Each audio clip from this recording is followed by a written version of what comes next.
All right. Happy hump day, everybody out there. Welcome to FNGO's The Lunch Break.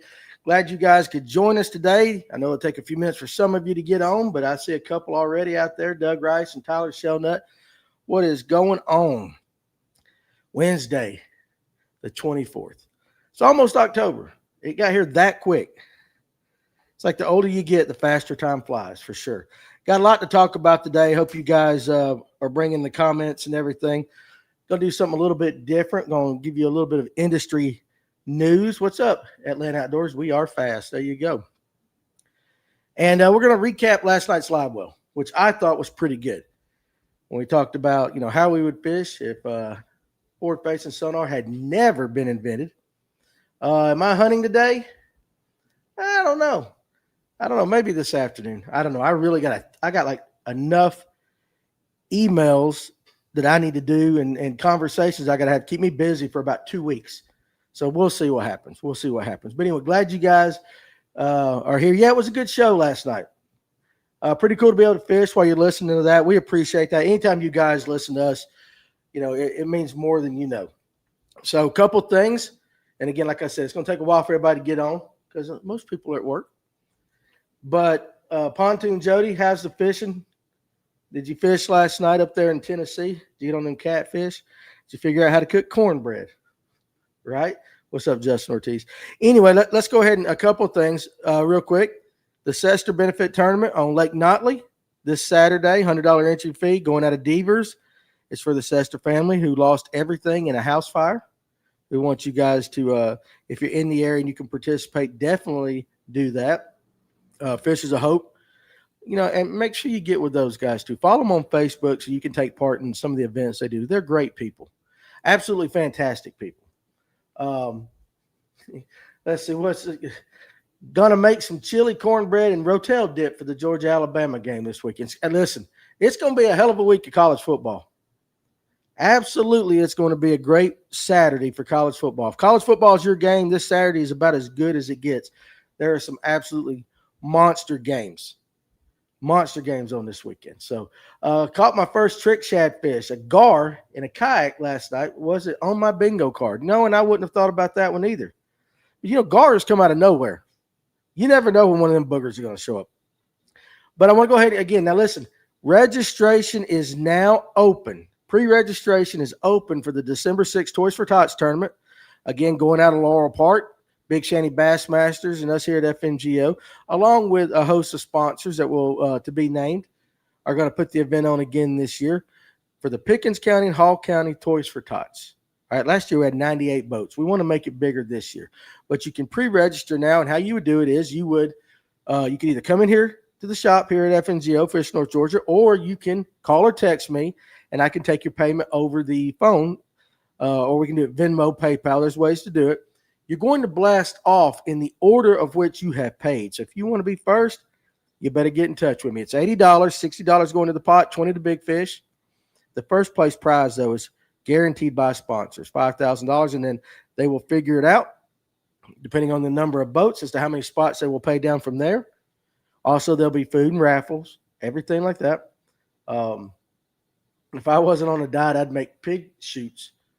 What is a pig shoot? Is that a pig in blanket? Something like that. But anyway, hey, listen, go ahead and get signed up. And it's going to be an absolutely fantastic event. One toy per angler. We want to stress, hey, listen, if you feel generous, do more than one. Last year, I think we had 11 or 12 boxes full of toys. If you feel generous, do more than one. But no 99-cent toys. All right, let's make it about $20 value and everything from there. So it's going to be a great event. I always like it when the Lanier crowd shows up. And, of course, we had a lot of people from out of state even came and fished. Atlanta Outdoors, I'll sign up or donate. If I can get all my ducks in a row, I will try to be there. It would be great if all of you guys – pig shots, okay. It'd be great if all you guys came. The coolest thing about the tournament last year, for me personally, was being able to meet a lot of people that I did not know via their face. I knew their screen names. But I got to meet a bunch of you guys there last year, and that's always awesome to get to meet people that follow us. Smoked sausage with cream cheese filling, jalapeno peppers, and barbecue seasoning. That is right up my alley right there. I'll be there whether the doctor clears me or not, Coleman said. Yeah, Coleman, you better be there. You better. Cam, what's up, fellas? Great show. Caught the second half this AM. Yes, that's the good thing about the show. Sometimes we fully understand that a lot of people can't do the entire 2 hours. So, Colton, where can I get info for the tournament? If you go to the Fish North Georgia group page, I've got it pinned in one of the featured posts up there, and you can read about it. And if you any other questions, my phone number's on there, and you've got it. Shoot me a text or give me a call. Text me is preferred because I get so many spam calls that if you guys that know me want me, text me and I'll call you back. Hey, Danny Corey, which is Space Fishing, and I are listening from the Oconee River. Pretty cool, dude. That's absolutely cool. And tell FaZe I appreciate him as well. John, it's always good to see your name up there. I'll probably register sometime next week or the week after. That's fine. That's fine. You can register the day of that morning. You can do that. But if you got your ducks in a row, we can get you out on the water first and get you going while everybody else is waiting. So go ahead and pre-register. Let's get that done. Now, I want to do this. This is a little bit different. I don't think there's any other announcements I need to make. Other than, here's the thing. Have you guys ever heard of a horn pout? A horn pout. And if you've heard of a horn pout, tell everybody in the comments what a horn pout is, because I learned this morning. I was 53 when I learned what a horn pout was. I actually had one of the local disposal companies from Waste Pro, and Casey Martin, the territory manager, came in here. And yeah, pout, P-O-U-T, H-O-R-N-P-O-U-T, horn pout. What's up, Kendra? How you doing today? A horn pout. I'll give you guys a minute to kind of think about that. And yeah, there was flights last year, Coleman. Anyway, we were talking business and all that, and then she's from New Hampshire. Is a horn pout like a goby or something? Some weird fish. Actually, you're closer than you think, but not a weird fish. In New Hampshire, a horn pout is another word for a catfish. Because she said something like, y'all fish for horn pouts down here. And I'm like, what? Grooming dogs. Hey, listen, you keep them dogs looking good over there. A brown bullhead. Okay, so I know they call a burbo eel pout. I guess that's what you're saying. What's up, Danny? Here at the last MPFL event. Day off today. Day one starts tomorrow. Rob, you know I'm going to be following you guys for sure, and I wish you all the best. Go win it. Go win one. That way you can take me out to dinner with that big check. All right, you're buying. If you win one, you're buying for sure, dude. But yeah, horn pout. But it's funny. When she said that, I looked at her like, I'd seen a ghost. You got to tell me a good catfishing spot. Lo, I have a tournament next weekend. What lake? Where you want to go, Peg Leg? Similar to a catfish, Critter Bug Customs. Yeah, that's what she called. That's kind of, I think it can mean several different species, but that's what they use for catfish. I thought a horn pout was the noise made when Danny makes a bad joke. Big Long Johns. Sure. Yeah, seriously, I had no idea what it was. Just in North Georgia, Lanier up. What's up, Danny at Crossbaits? How you doing today? You want blues, flatheads? What you looking for, Peg Leg? Excuse me. Tracy Coker just got off the water, and I think he caught one of those gars this morning. That was from today, right, Tracy, that you posted on Facebook? So anyway, we're going to talk about last night's Livewell because I thought it was an absolutely fantastic show. I won't wait all species. I'd probably go to the river. I'd probably fish the Etowah somewhere. Try to get one of them big flatheads. I don't know. Any of you guys got any great catfishing spots? I assume it's got to be public. He can't go to a pay lake. You caught the end of the show and loved it. Well, thank you. Thank you, Kendra. We're just a bunch of yahoos down here in North Georgia that like talking fishing. We like talking fishing with everybody. The whopper plopper hate was strong, though. Yeah, I mean, I'm not a fan. I'm not a fan. I just got to go to find a spot that I can get to. We'll figure it out, Peg Leg. I'm going to ask around for you. But, yeah, it was different. So we're going to talk about that. But I want I told you guys that I was going to try to keep, anytime I saw some industry news, I wanted to bring it to your attention. And I get this magazine called The Fishing Tackle Retailer. Of course, it's geared to stores and everything. But they had an article in here that I'm going to take my glasses off and read it to you, but I want you to kind of listen. And there's a couple of terms in here that you need to know so it'll make it easier to understand. What's up, Doc? One of the terms is churn, C-H-U-R-N, churn, just like you churning butter, churn. Now, in business analytics, it refers to the rate at which customers stop doing business with a company, indicating customer attrition and its impact on, of course, revenue. That's the business side of it. Danny can't see your shirt, man. I'm hiding. That's right. Parker, are you fishing the solo series November 1st on Lanier? Nah, Parker, I don't fish. I just talk about it, man. No, I don't plan on doing it.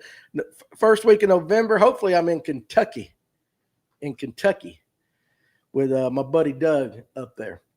So anyway, here's the title of the article. You guys listen to this. So record high fishing participation reached in 2024. Sounds like a good thing, right? We talk about pressure a lot though, right? So you guys can kind of figure out where some of this pressure is coming from, but also too, there's a couple of negative things involved as well. And that happens when we talk about retention.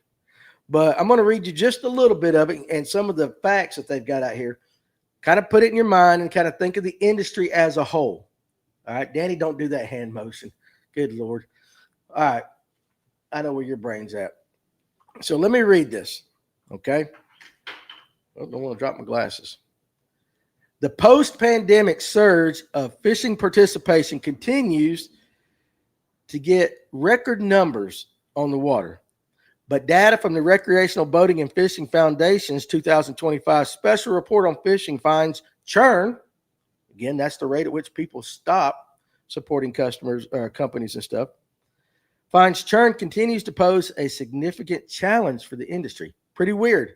More people are fishing, but there's challenges with the industry. Listen to some of these stats, okay? 85% of current fishing participants fished before the age of 12. But participation fell sharply after a child turns 18. And specifically, female youth quit fishing at an 11% higher rate than male youth. So when they get to 18, a lot of them are stopping, especially more girls and boys. I actually can read it better with my glasses. So they're talking about trying to retain people in that. But listen to these stats. According to the new report, spending time with family and friends was a key driver for new anglers in 2024. Many new anglers also reported that being in the great outdoors and relaxation inspired their first fishing trip. In addition to these results, the report provides a comprehensive look at the state of fishing participation in the United States. 8.1 million Americans tried fishing for the first time in 2024, representing 9% of total participation, and that's up 7% from 2023. So I said 8, excuse me, 5. I'm sorry, my glasses. 5.1 million. 5.1 million Americans tried fishing for the first time in 2024. More than 43 million Americans ages 6 and over went freshwater fishing in 2024. And that kind of held steady for the third consecutive year. After hitting 15 million anglers for the first time in 2023, saltwater fishing participation grew slightly to 15.1 million people in 2024. For the second year in a row, fly fishing topped 8 million participants. 21.3 million women went fishing in 2024, the highest number of female participation ever on record. 36.7 million men went fishing in 2024, the highest number of men participation ever. More than 5.5 million Black Americans ages 6 and over fished in 2024, the highest number since activity tracking began in 2007. Hispanic fishing participation increased by over 3 million in a decade, from 3.3 million in 2014 to 6.6 million in 2024. So if you just hear those stats that I read right there, we talk about pressure. We talk about more people fishing than ever. And so the stats, according to the data from the Recreational Boating and Fishing Foundation 2025 special report, that kind of goes with what we're seeing, right? Tracy Coker, how do they track it? I've never received a questionnaire. Probably I would say by license sales and stuff like that.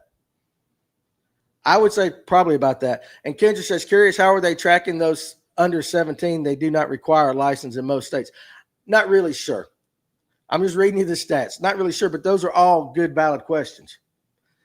But here's where it gets interesting, because we always say, hey, there's more pressure now than ever. And if these stats are any indication, they are. A lot of people don't even get licenses, Atlanta Safe House says on TikTok, for sure. So it's probably higher than this, right? But listen to this. Despite all the good news, because, I mean, that is good news for supposedly for us in the fishing industry that sells stuff, right? It should be. From boats to, baits to whatever. Guide trips, everything. It should be great for everybody. But there's kind of a little bit of a kind of like, well, not everything is, good. Despite all the good news, there are two very concerning trends in fishing. Let me say that again. Despite all this good news, there are two very concerning trends in fishing participation. Each year, we're losing more and more participants, and avid participants are fishing less. Got to figure that out. We're gaining more, but we're losing more at the same time. Now, remember that term churn, okay? In business analytics, it refers to the rate at which customers stop doing business with a company, indicating customer attrition and its impact on revenue.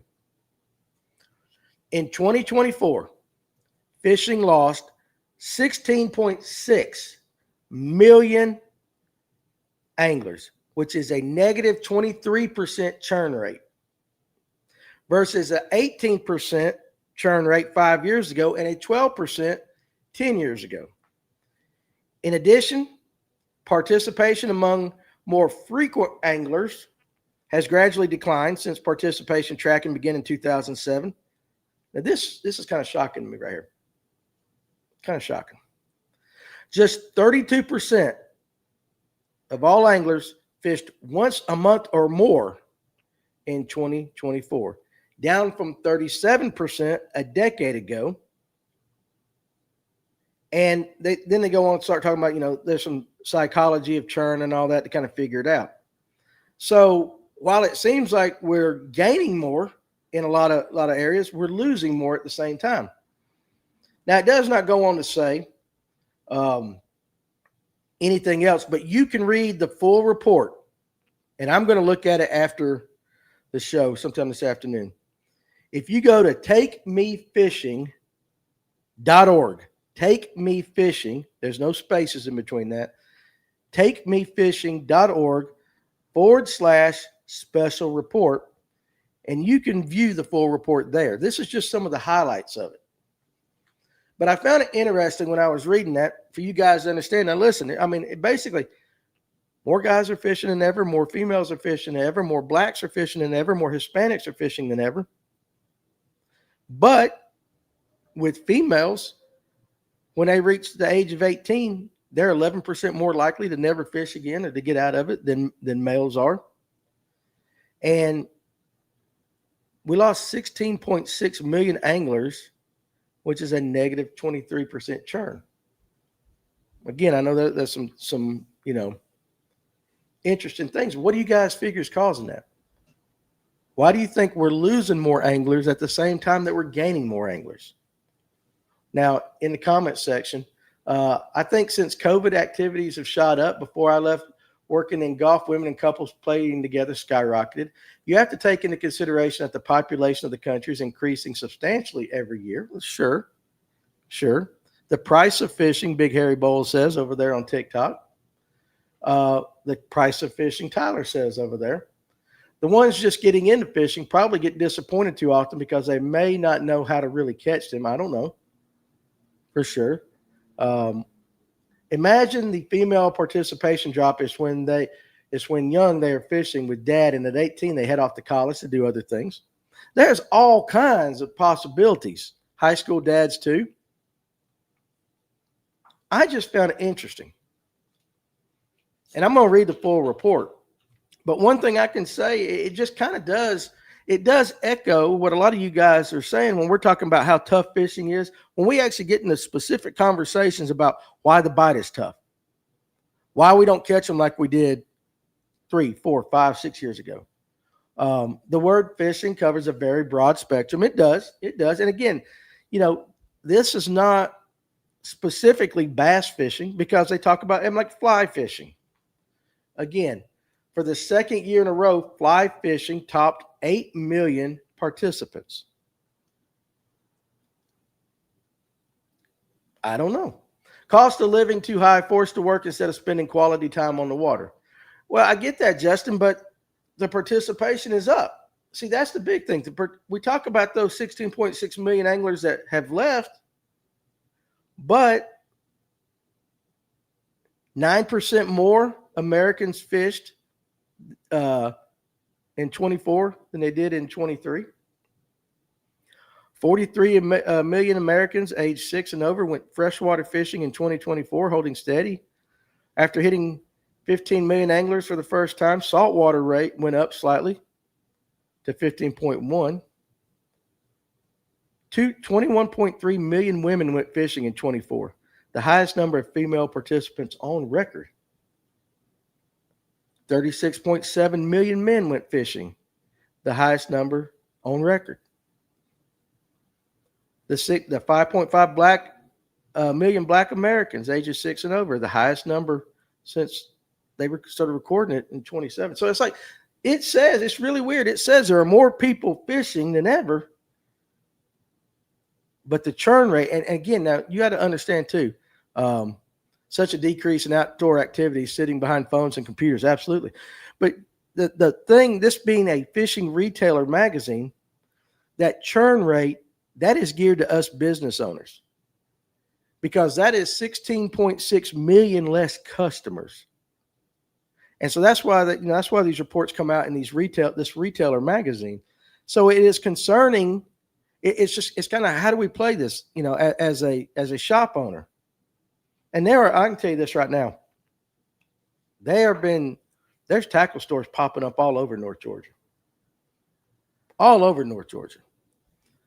And everybody's got these big dreams and everything and all this. Trust me. Now, once you've been in it a hot minute, it ain't as glamorous as you think.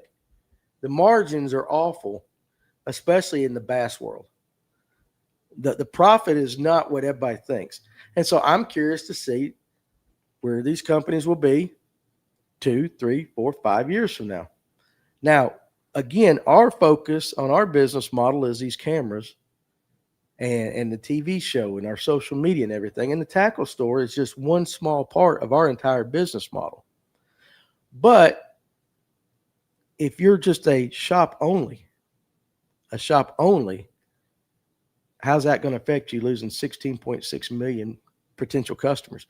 It has to be hard for bait shops with forward-facing sonar. Hard bait sales have had to give have had a huge churn rate. Yeah, for sure. Sorry, my reading ain't the best this morning.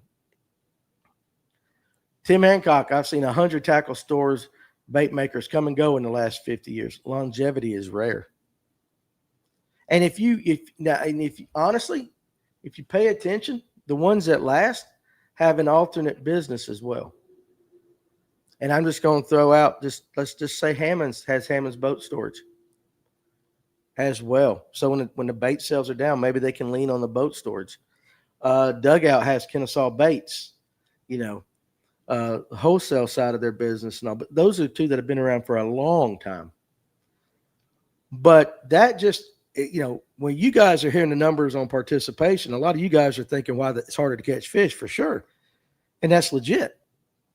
But I'm also thinking, okay, where am I going to gain a customer? And I'll be honest with you guys, I did not know what churn meant until today.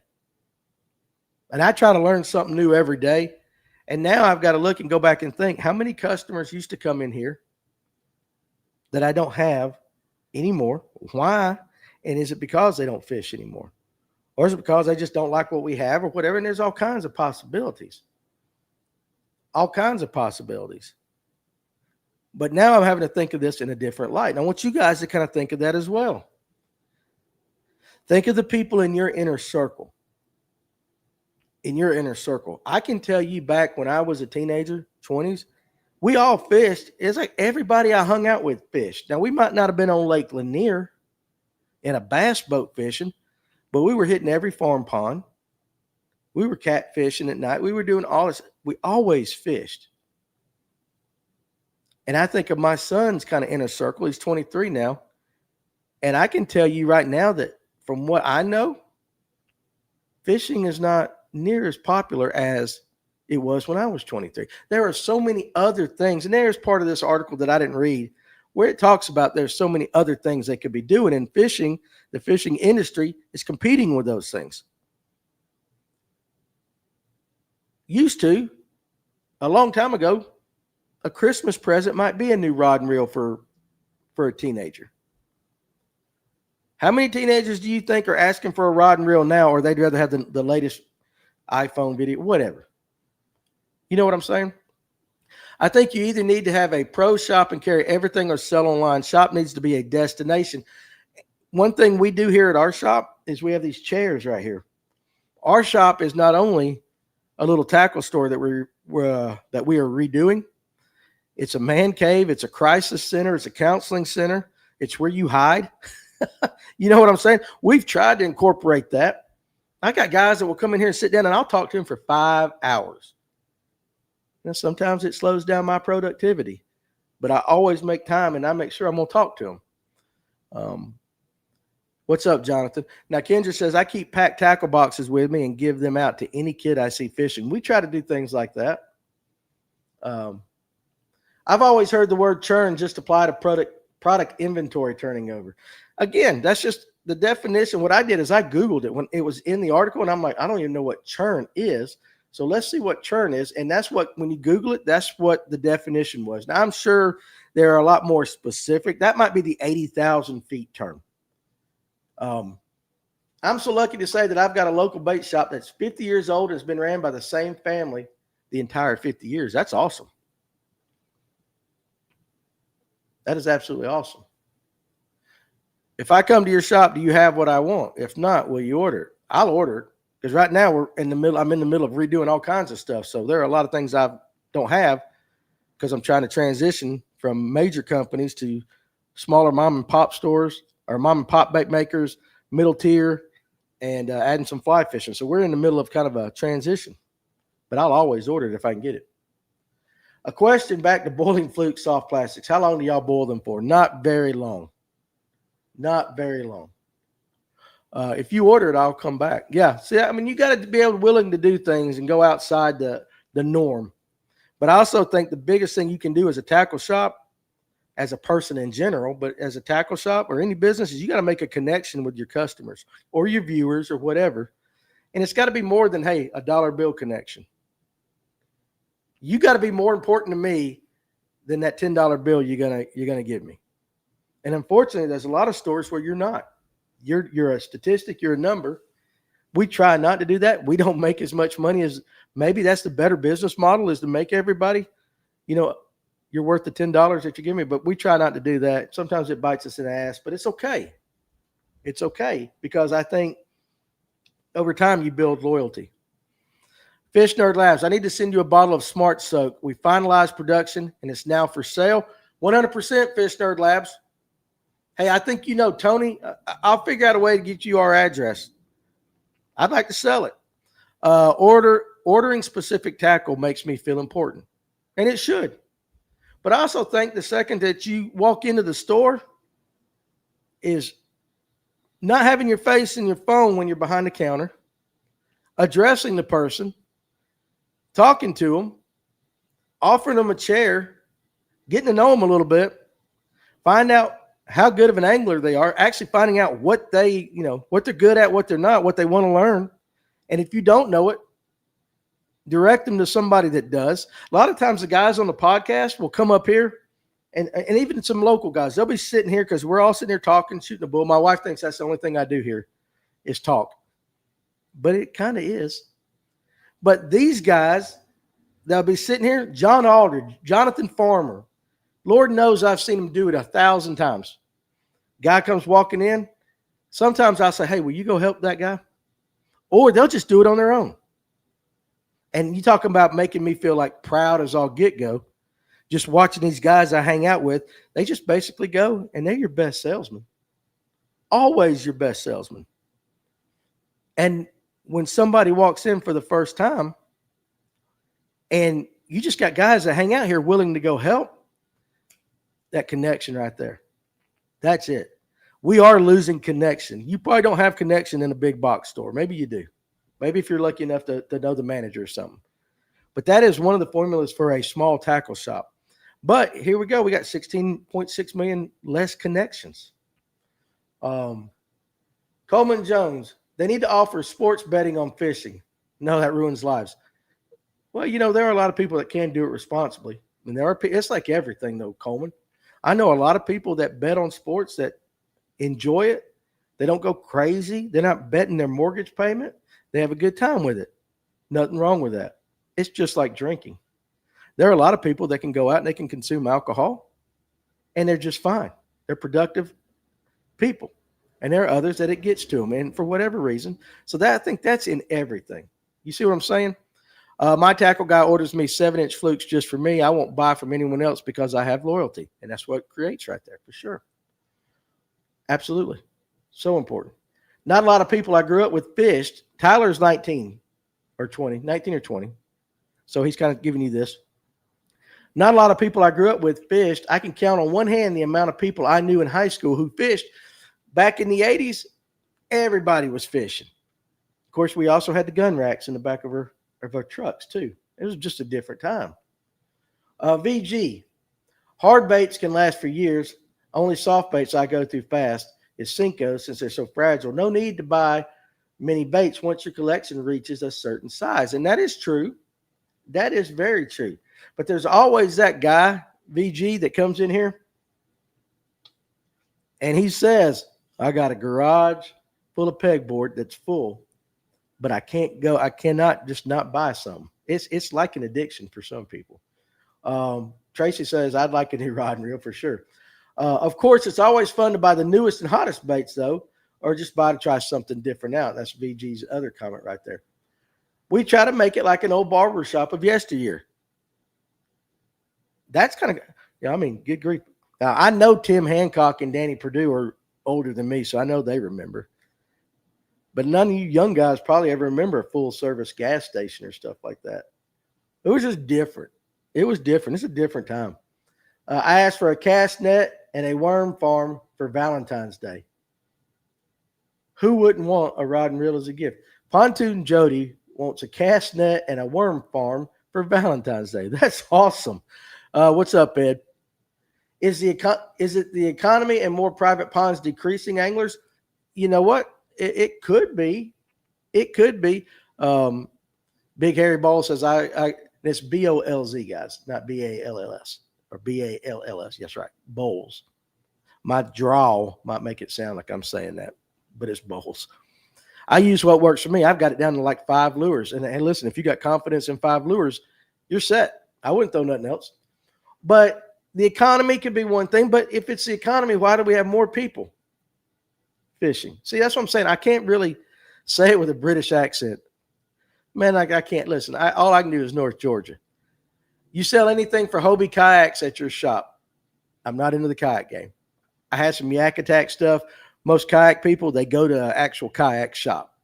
I can order Yak Attack, but I don't stock it.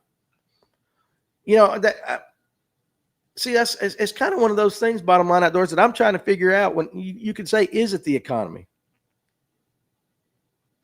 Man, there's more people fishing, but maybe what are they buying to fish?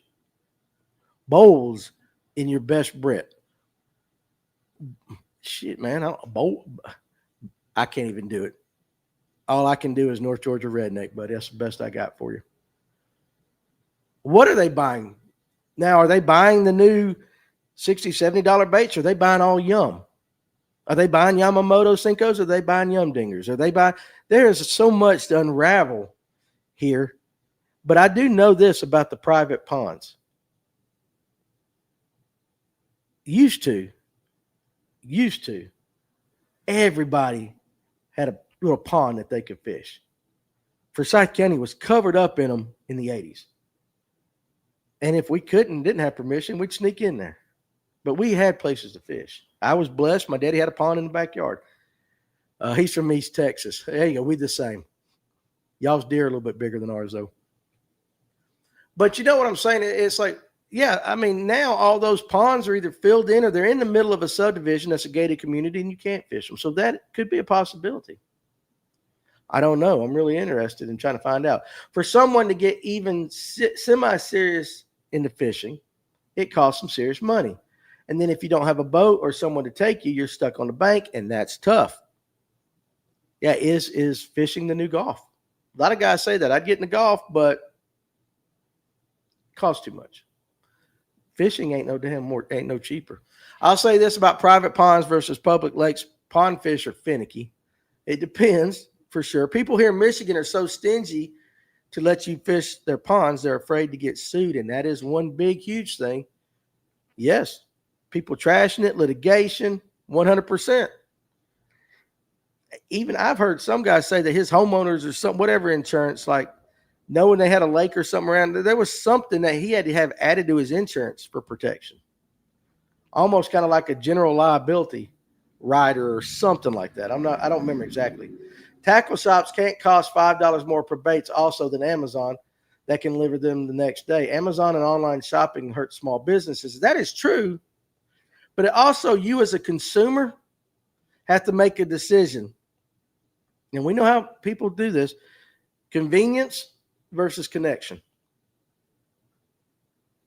The majority of people are going to take convenience. Very few people, because they can't take their face out of their electronics, know how to connect anymore these days.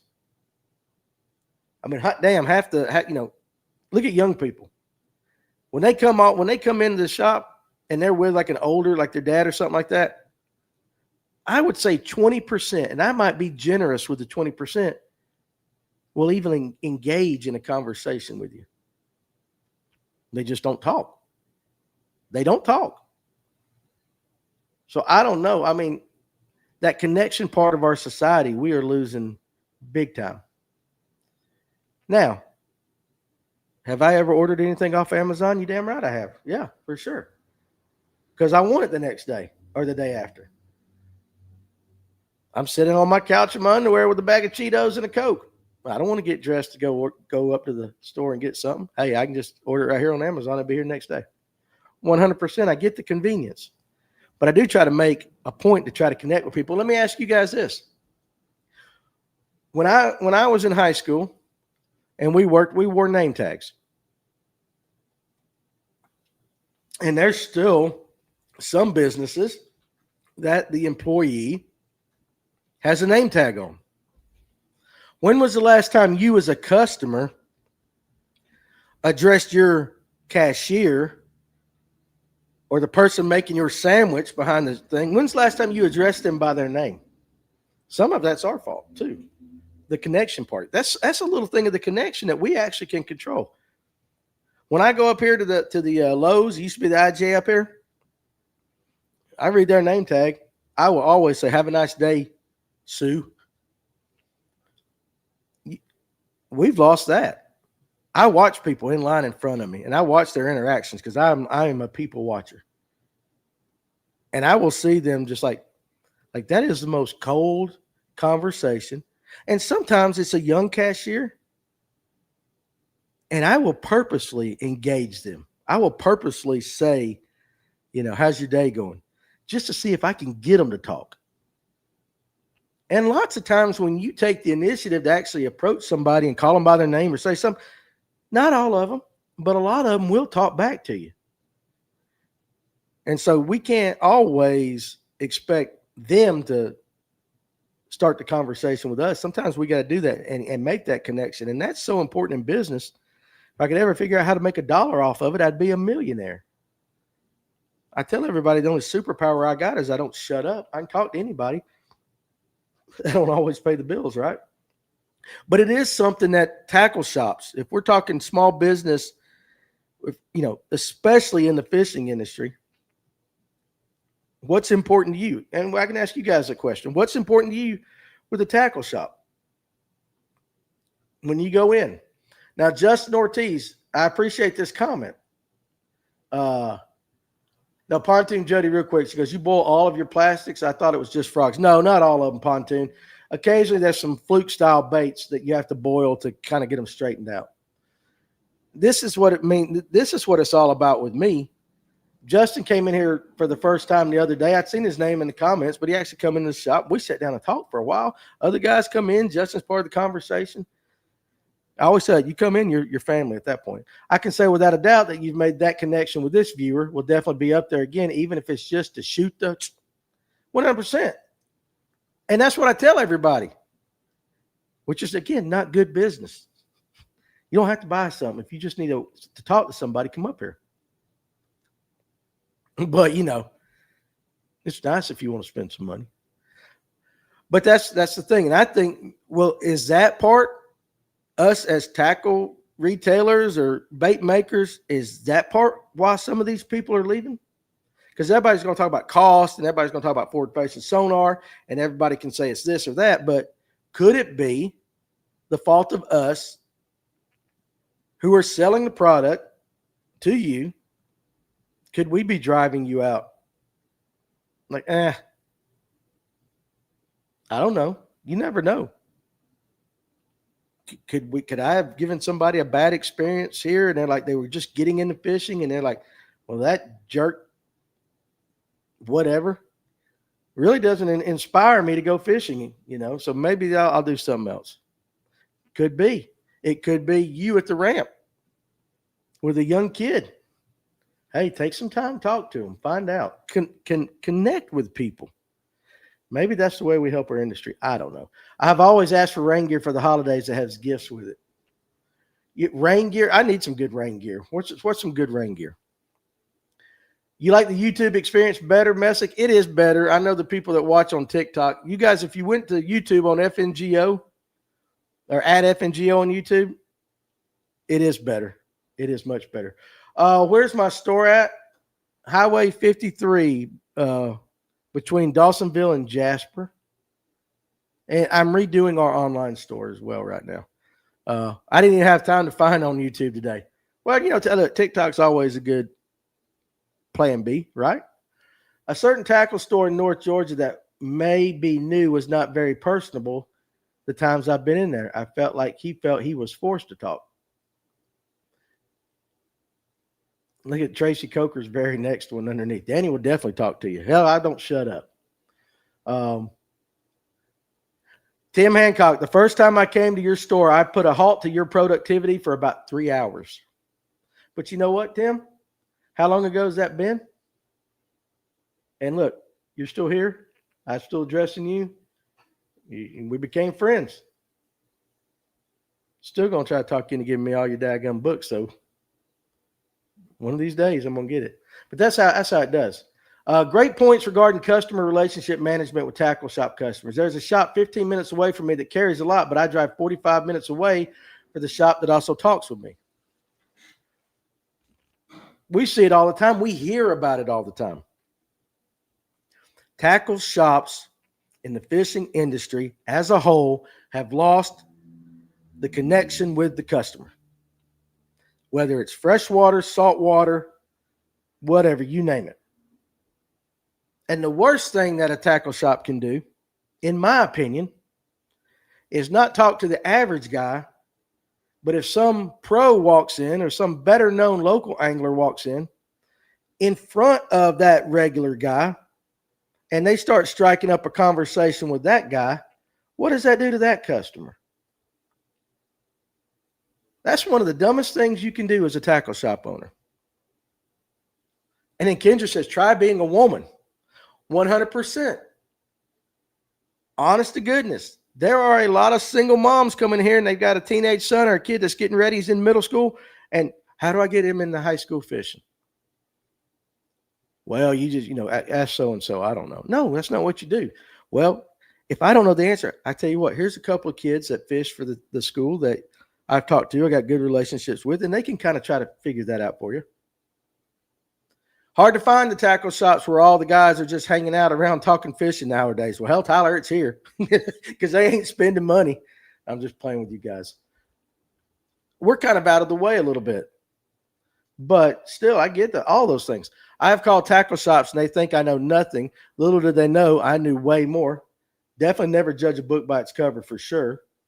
100%. I get it. Absolutely. Jeremy says, I've said it before. I come through Georgia. I'll be sure to stop in. 100%. Southern Dog Men Podcast. What's up, big dog? Tyler says, I'm always in the truck or in a hurry when I come by there, but I think you always honk the horn. Now, Southern Dog Man, that's Blake. Blake can tell you, you can sit in here and the horns are being honked all day long. And I'll be sitting there working on something and I'll just throw my hand up. It happens all the time. It's always funny when a first timer is in here too, and they just moved into the area, and I'm throwing my hands up. Everybody's honking, and it takes them a second to get used to it. Won't name the big box store I called looking for flipping weights. They thought they hung up the phone and they were talking smack.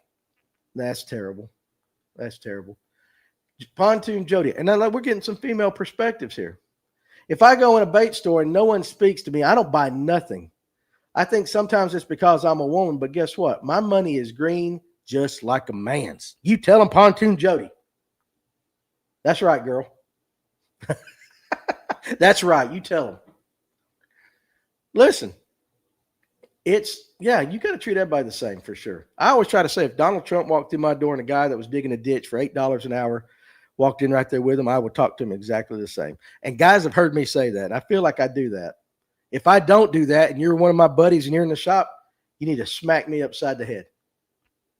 The day that I do that, I need to get out of this business. It's hard to beat small shops of any kind. I think more people are just ordering online now, but interactions at a small business is something that is always special. Yeah. And that could be your local florist. It could be the coffee shop. You don't have to go to a Starbucks. You'll go to a Starbucks because your ass is too lazy to get out of your car. Why not leave 5 minutes earlier and go to one of your local coffee shops? Walk in and talk to somebody. You know it. You know I'm right. It's all about convenience too. I wish I could have seen the days of the gun racks and everybody fishing. I was definitely born in the wrong time frame. Listen, it was honest truth. Man, that goatee though, showing my age, Danny looks like a different person. I didn't shave this morning. I got tired of when I let my mustache grow out, these ones right here at the top, they curl up, they go up my nose, man. It tickles me all day. Got to quit doing that. Let's see. Check your oil and tires, DP. That must be for somebody else up there. Mr. Underwood, one of these days I'm going to have to book, and Lipsticker's in here, my buddy. One of these days I'm going to have to book a guided tour to learn how to actually fish and catch a solid bag on in there. I hear you're the man to talk to. Justin, who told you that? See, Lipsticker? I'm pushing for you, baby. Economy is jacked right now. Dog food and hunt fees are high. And listen, if you guys are into squirrel dogs and stuff like that, you need to go check out Southern Dog Men Podcast. If you watched Blake back in the day on this show, you know he's good at talking. Go subscribe to his channel. Watch his. Even if you don't like squirrel dogs, go just listen to him talk. He's got this drawl. You guys know Blake, redneck. I love you, Blake. You know I do.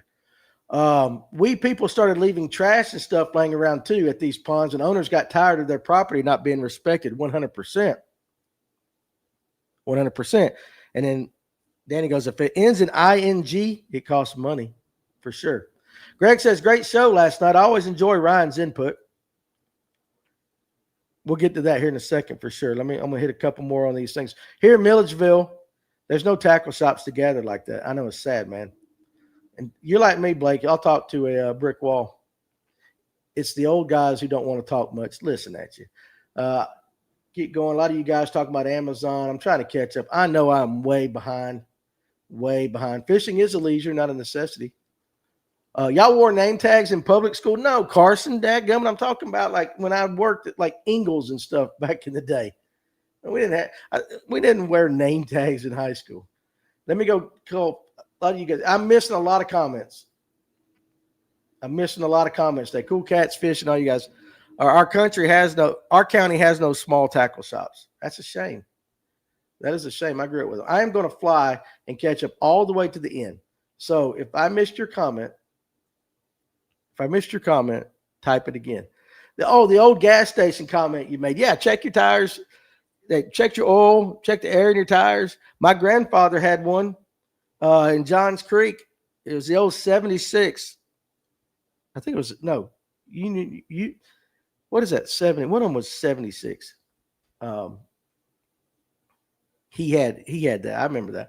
So let's jump right in. Big Long Johns. Now, I'm a hypocrite with purchasing in other spending categories, but at least 75% of the time I am purchasing fishing tackle from a local shop. I admit that I'm fortunate to have many local options. And it was a Union 76. My grandfather owned the Union 76 that was in Johns Creek way back. We're talking the 70s. Phillips 76. It's a 76.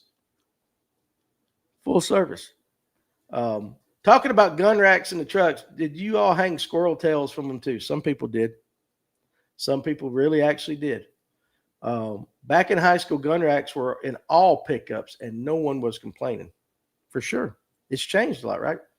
Let's transition a little bit to last night because I know some of you guys want to talk about it. But hey, listen, let's try this today. Just all of you, just try this. If you go to a store today or tomorrow and they got a name tag on, address the person by their name tag or say, thank you, Sue, or hey, Sue, how you doing today? Just watch the person's face. You'll change somebody's day, I promise. Maybe not all of them.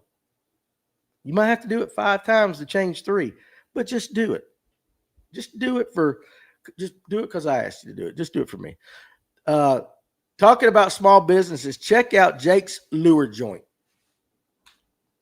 This is why I got the pad right here. Jake's Lure Joint. I will check it out. Tim Hancock, let's see. Fishing licenses being easy to purchase for new fishermen on their phones could pump the numbers. No excuse for forgetting to buy a license when it takes 2 minutes. You have no idea how many people still come in the store. Where can I get a license? And you can do it on your phone. And I've walked many people through it. I worked at a gas station after school and on Saturdays, pumping gas, changing oil, fixing flats.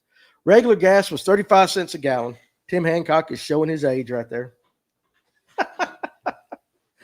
Oh, DP's even older. Tim, I remember it being 20 cents. You old farts. Now, Lipsticker says, I remember when $10 would fill up the old Firebird. That's been a hot moment. But last night with Ryan, yeah, it was good to have Ryan back on. Good to see him getting healthy again. And we did talk about what would it be like. Let me read Colton's. Got to go. My new content is dropping here soon and got to get some social stuff done. Hey, go do you, baby. Problem is most people forget they're wearing a name tag and just sit there wondering how you know them. Well, just tell them, Brian. Say, hey, listen, I saw your name tag. I mean, make them remember it. But that's you two Oregon who's older. But it was and Doc Holliday. Yeah. I know you remember it. Old Doc, my old buddy. I think you guys were all around with Methuselah back in the day. I remember Big Long Johns. I remember when a dime bag cost a dime. Good Lord. Now, the conversation last night was on what we would do if we didn't have the electronics that we have today. How would we fish some of these lakes? And one thing that really, and I knew it was going to come out a lot from Ryan. Again, knowing Ryan, knowing how he fishes, I knew the buzz bait was going to be talked about. I knew the buzz bait was going to come in hard last night. Now, Tim Hancock says, I don't know anything other than no FFS. Good Lord. It's how I learned and how I still fish. A lot of people are like that. There you go. And listen, Lipsticker's dropping them new Gold Digger flukes. So you can get them on his site, or there's going to be some delivered here to Fish North Georgia. But the buzzbait came into play. What I was kind of interested in and listening to everybody's discussion and everything, because Ryan talked about downsizing the baits in the fall, which I think is what most people talk about. Whereas last week when we had Franco on last Tuesday night, he was talking about, yes, sometimes he downsizes, but he also says you can catch some really big fish on some really big baits as well. Clint was talking about throwing a glide bait, and everybody's got their ways of doing it, old school, But I knew the buzzbait was going to play. See you, DP. Y'all talking old school fishing. I still fish old school, 18-foot tracker, no graphs, and just go fishing. Can you get one of his long buzz baits to show us? Now, Brian, yeah, I can, but I think if you want to see one, if you go, look at his page on Facebook. I don't know what it's called when you scour or whatever. There's a word that the young people use. But if you go on his Facebook page, you'll see a picture of it. I have seen it in person. He's not lying when he says it's about, well, I've been lying to my wife all these years. Let me make sure this is right here. Yeah, it's about that long. It's about that long. It's a double-bladed. It's double-bladed. It's got the floats. But it is made, he mentioned it last night, it is made with a heavier wire. I was looking at my log from last year. Big Seville was one of my best baits this time last year. The Big Seville, for sure. It was talked about a little bit, not last night, but in the shop before the show. I know the Seville came up. We were talking about it. John G said, I worked at a full-service gas station when I was a young man. May I check your oil, ma'am? Yeah, listen, hey, things you can't say in 2025, right? But if you look at the wire, though, on the one that Ryan makes, and you pull out one that I really like, I absolutely like the Accent B2B. But you look at the difference in the wire and the construction, it is night and day. I think that Accent B2B, we sell it here, but I mean, it is like one crank gets on top because it's got the floats, and it catches fish. But I can tell you last year, I think it was last year, summer, Lake Lanier, put it on. I put one on, 2 fish. And one of them, I didn't even get all the way into the boat. I can remember being in the back of a pocket with my cousin, and he might remember this if he's watching. I think it was with him. And this is in the afternoon, hot as hell. Hit the bank, just like Ryan said last night. I actually hit the dirt with it within 2 cranks, kabloosh. And I don't do the sound effects like Ryan does. Kabloosh, whatever. Set the hook, had it for a second on, but it was a largemouth. Turned it, got off. And then farther on back in that pocket, there was some square thing. I forget what it was that had sunk. It's like, I mean, honestly, like a, I don't know, 6x6 roof or something or whatever it was, but it was in the water. And I chunked that buzzbait back over that. And a spot, of all things, a spotted bass came out from under. I wasn't expecting a spot. I'm fixing my TikTok here. A spotted bass came out from under it and absolutely just blew up. And I mean blew up with authority, that buzzbait. So 1 bite, 1 fish in. It was about 3.5, 3.7, something like that. I could never get that buzzbait to run right again after that. True story. It's a fish catching machine, but the wire on it is so thin that I'm telling you, if you're going to be a buzzbait guy, I would recommend, even though, now listen, Brazzalos, and I hear all the guys talking about these buzzbaits, and they catch fish, and I have not fished with them yet. I'm only giving you what I've fished with on that Accent, and then some of the other companies that you know about, bigger companies. That one on Ryan, that Ryan makes, and I forget the Mark Fortner. I believe it was Mark Fortner. He was the one that made it beforehand. And he's the one that, kind of gave Ryan the design and letting Ryan make it now. that thing's going to last. I mean, it's built. And so, he's like you said last night, he's waiting to get the floats, the special floats that he uses, so that second you crank that thing, it's up. But I mean, that wire it is thick, very thick. And you're going to be able to catch fish on it, a lot more fish on it for sure. I was very interested in him saying he has two sized blades. In the fall, he uses the small ones, kind of matching the hatch, which I don't know. Sometimes sometimes I'm like, well, you're matching the hatch with your blades, but hell, you got a full size jig on the back of it pretty much. You don't change that. But it was interesting. And a lot of you guys were talking last night, different techniques and stuff that you use or that you would use if you're just fishing. But one thing that didn't get talked about a lot last night, we talked some of it, but like just the old shaky head. Guys were using a lot of other things or talking about a lot of other things. I was surprised at how often the Carolina rig got brought up last night. The Carolina rig. Hey, okay, Tim, I see this comment. Listen to this, guys. There are two. Let's see. He says in the first comment, there are still 2 states in the country where it's illegal for you to pump your own gas. And then he came back and he said, oops, just 1 state now. Oregon did away with it. I found out about Oregon the hard way. What's the other state I didn't see? What is the 1 state that's still illegal to pump your own gas?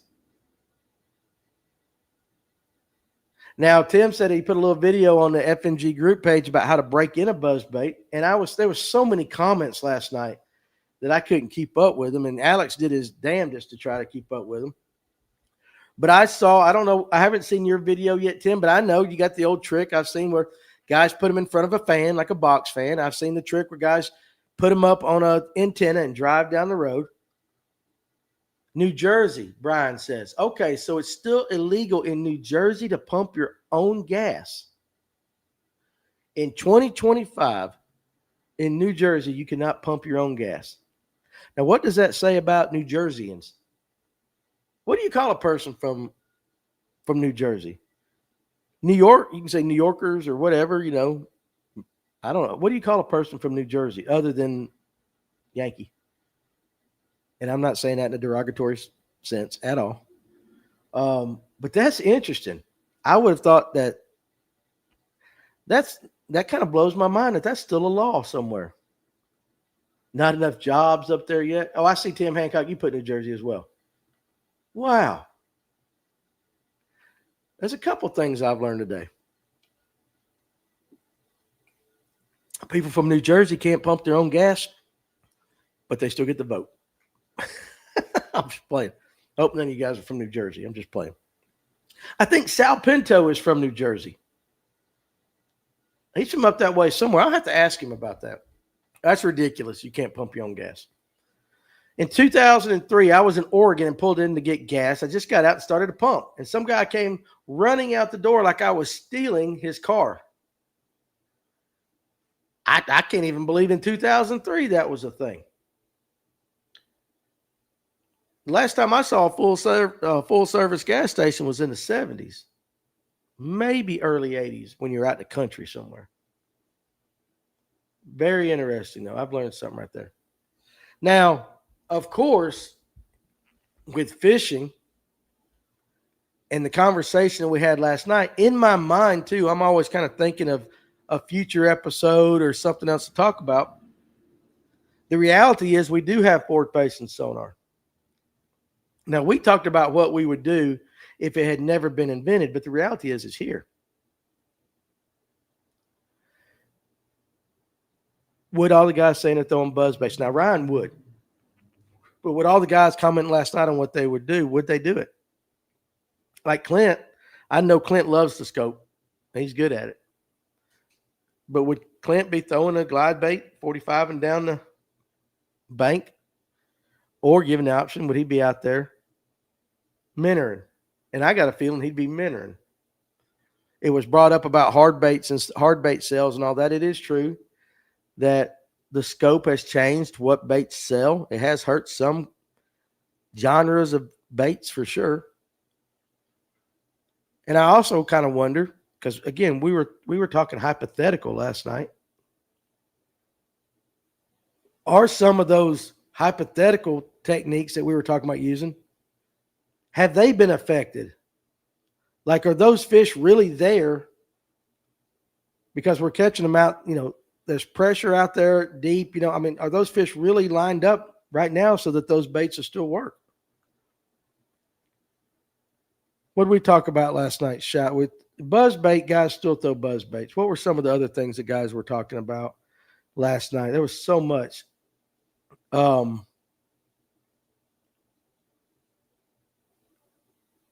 know buzz baiting was a topic, but I'll take a walking bait 8 out of 10 times over a buzz bait. For sure. A lot of guys are like that. Tim Hancock says, you just have to know a little bit about bass biology and how the body of water you're fishing is constructed. The rest is common sense. But Tim, we know that a lot of us lack in common sense, right? But the bass biology is that, we talk often with the fishing pressure. And again, we started this show off talking about more people than ever are fishing. Maybe not changing the biology, but maybe changing the habits. Lipsticker says fish are doing different things now due to the heavy traffic. Is the reason that the brim bedded farther out this year? I believe we talked about that on the episode, is that there's a lot of commotion up shallow now with all the boats going by. So in our world that we talked about last night of no live scope ever versus the current reality of what it is, has it changed? Has this changed? Has the fishing pressure changed to where some of these things are not as effective anymore? I mean, I don't have an answer. It's just things that I think about. Carson Fowler, I'm not going to read that comment, but I do remember that. I do remember that being said on the show. One of the moments where we went down that rabbit hole that we should not have gone down. I'm trying to be a better man. But that was funny. I do remember that. I'll take a plopper over a buzz only because I can slow it down and pull it. A buzz bait would sink, but I throw a buzz often too. Tim Hancock says, I have 4 top waters tied on right now. A buzz bait, a plopper, a spook, and a popper of some sort. So you're definitely covering the gamut. But Tim, what do you start off with?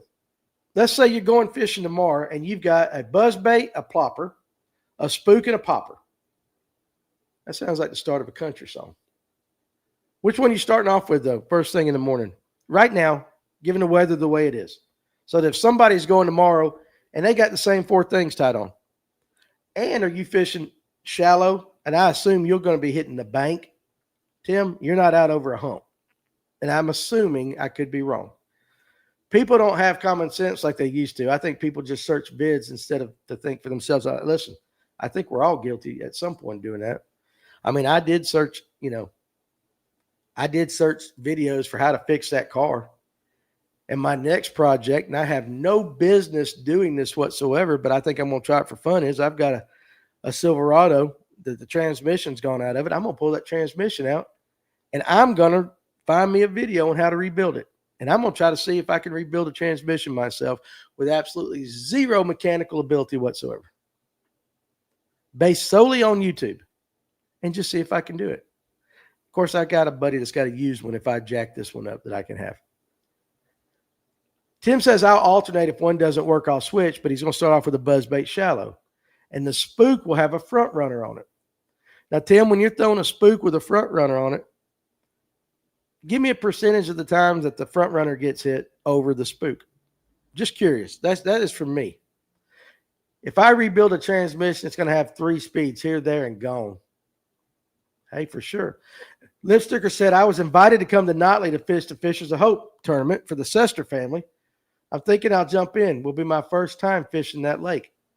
And that's this Saturday. I think it would be very interesting, Kevin, to see how you broke it down. I wish I could go with you and film it. Not say a word to you. Not say a word to you, but just film it and watch how you break down a lake first time ever being there. Because that lake, one thing that Notley's got that, I mean, all these lakes have, but Notley's got some monster largemouth. Monster largemouth. O'Neal Williams, when he was on the podcast with me, talked about a tournament back in the 80s where the best 5 fish. Oh, look, can't do that one. Yeah, you know why? Because I'll put it out there. You know for sure I'll put it out there. I know you. The best 5 fish went over 40 pounds in a tournament on Notley. And I remember Farmer when he took me up there and we were skipping under boat docks. That was the day of the infamous reeling with the wrong hand or upside down spinning reel. We seen some giants. Also, when I went with Kaz Anderson up there, if you guys remember watching that live, he caught a 7-pounder out of a dock. He was actually reeling in his jig. He had skipped under there and he popped it a few times and he was reeling it in to make another cast. And as it came out from under the dock, there she was right there with it. He killed it and that thing hammered it. I love you there. I love you there, Lipsticker. I know you're not going to let me film your secrets, but it would be interesting to know how you break down the lake. Notley's got good smallmouth also. Now, Clayton, I know it had them at one time. Farmer calls those fish unicorns now. Those are unicorn bass if you catch one of them. So I'd like to know in your estimation, how good is the population on Notley? Is it rebounding a little bit? I know it probably is not what Blue Ridge still has, but it would be interesting to know. Tim Hancock, 9 bass, 101 pounds on Notley, a tournament long ago, verified by Orlando Wilson. That is a lot of fish. 9 bass, 101 pounds on Notley. And it was a tournament long ago. Now, is that still possible? I don't know. I don't see why not. Tyler, maybe one day when I get the shop built out, I will need somebody to run it, and you might be the one to do it. Good luck with that transmission, Danny. Damn near rocket scientists had to design them. For sure. It'd be a challenge, though. Now, what's the tournament coming up? The Ultimate Angler, $500,000 first place prize. That is not this coming up weekend. I think it's the 6th, 7th, 8th. I think it's like the second week. It's a whole week-long event. I know there's some guys that want us to come, and I'm trying to figure it out how to do it. I've even been offered hotel rooms and stuff for us to go out there and film and talk. I don't know how I'm going to make that work, but I'd like to go out there because the best of the best are going to be on Gunnersville, and it's the same weekend as the big Bass Bash.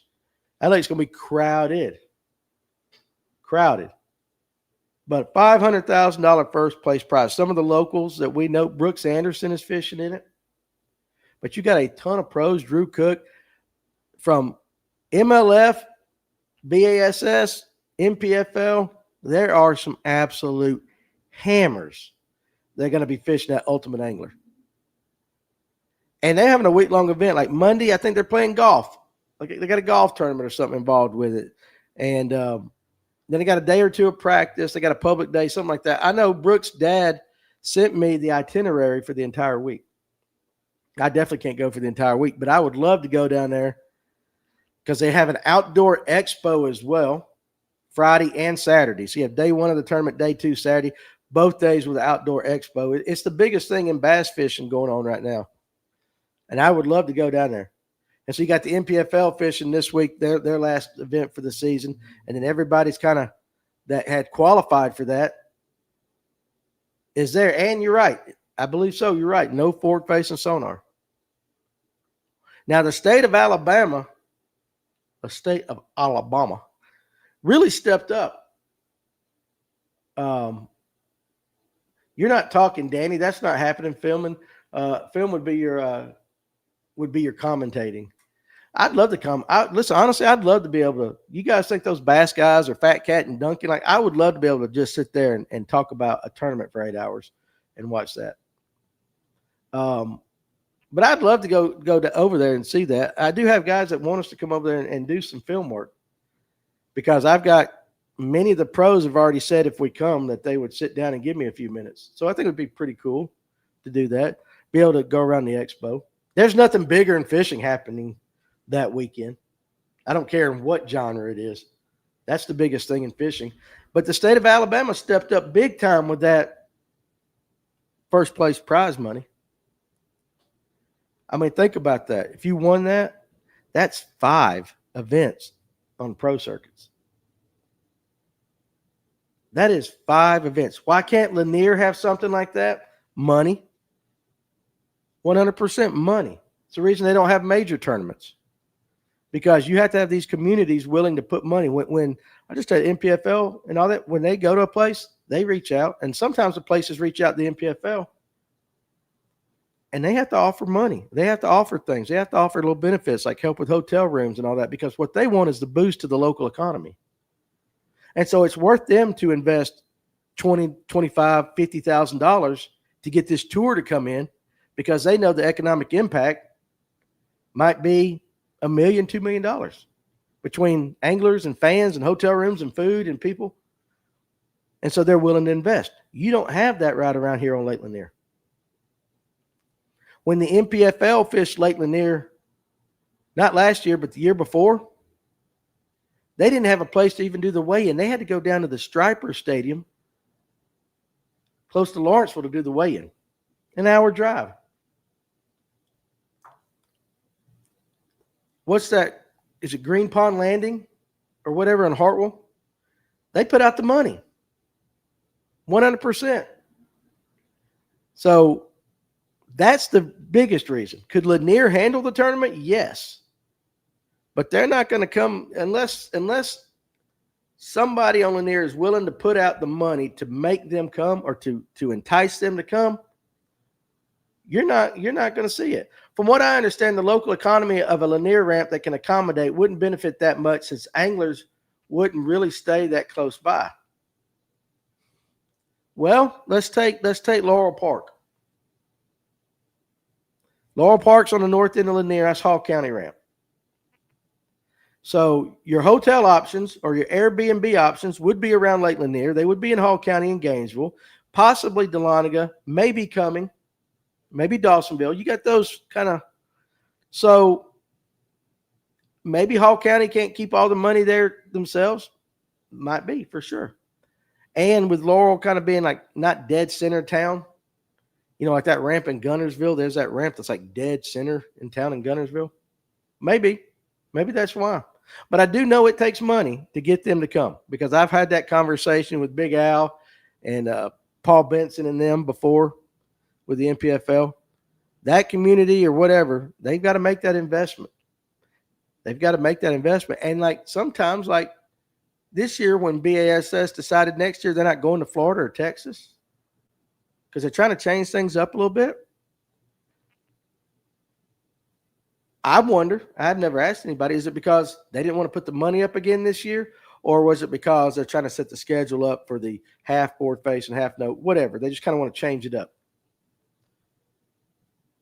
I don't know. But even your smaller events, like those EQs and stuff, they're not just say, hey, we're going to go to this boat ramp and have a tournament. I promise you there's got to be a benefit for them to go to that lake and out of that ramp specifically. Because, yeah, I think you're right, Big Long John's probably with that. But that money, but that's why. They want that impact. They want that money. They want that money coming in. They want you in their hotels, eating at their restaurants, drinking their beer at their bars, and they want the people coming to watch, especially, bass. They get bigger crowds. I mean, think also, too, think about the Classic next year in Knoxville. And I don't know, this is going 80,000 feet, me just guessing. The impact that they saw a couple years ago with that had to be big enough for them to go back or to be invited back. You see what I'm saying? I mean, it's a two-sided coin. Bass wants good exposure. They want, benefits. The place wants the economic impact. Hey, boom, that was a win-win for all of us. The Classic drew X amount of people. Think about that, too, because they got the Classic involved with that, too. A lot of complaints from this year's Classic was because it was too far from the place and everything. Wasn't the most convenient. So they factor in all that stuff. But at the end of the day, it comes down to a dollar bill. They're going to set the schedule up for the no FFS. They have to have their anglers catching good quality. People want to see good catches, for sure. But what about the Sabine? Everybody knew that was going to be a tough tournament. There were not going to be big weights. So maybe that one has more like, hey, we want to see the kind of skill. But at the end of the day, that place, they shelled out some money. Also, I really don't mind Lanier not being that big of a name on a national scale. The lake has plenty of business as is, like we talked about earlier. Lanier and Allatoona 1-2 in Core Lakes, most visited per acreage or something like that. But again, like I said, we started off 43 million Americans ages 6 and over went freshwater fishing in 2024. That is a lot of people on the water. And that had held steady for 3 years in a row. So basically, since the pandemic, we got that big jump. They're sticking with it. We just got to figure out how to not lose the other ones. So, all right, guys, with that, now we'll be back tomorrow. Same time with another lunch break. And then we got the Livewell tomorrow night. I'm working on trying to get a little bit different episode. We might be talking some other lakes besides Lanier. We might be talking about Gunnersville and some other ones like that. I haven't pinned it down yet with the guests, but we're working with that. But you guys know it's going to be a great time no matter what. We could play bingo on there, and it'd be a great time on a Tuesday or Thursday night. So you guys go enjoy the rest of your day. Get your work done. It's hump day. The weekend is in sight. Hope everybody, can power through the rest of the day. Would love to have a live well on how to catch 20 pounds on Lanier. Coleman, them guys tell you every Tuesday and Thursday night that they're telling you ways to catch it. Now, whether you can go execute it's a whole nother thing. If you listen to Underwood, you can catch 20 pounds on Lanier just on the way he does it. You listen to Clinton, them, you can do it 100%. I would love to give you the magic formula. Nothing ruins hump day like not getting humped, Tim Hancock. Good Lord. I'm a slow learner. See, lip sticker says right there, top water, Coleman. Right now, if you want to catch 20 pounds on Lake Lanier, throw top water. But you still got to execute. But anyway, I got enough emails and phone calls that I got to make the choke a billy goat. So that's what I'll be doing the rest of the afternoon. So I hope you guys are doing stuff more exciting than me. But anyway, you guys have a great rest of your day. I love you guys hanging out with me every day at lunchtime. It's always good, great conversation. I look forward to it every single day. I hope you guys do as well. So I'm going to let my YouTube guys go. Y'all have a great rest of your day. Don't work too hard. And you guys are out. And then over here on TikTok,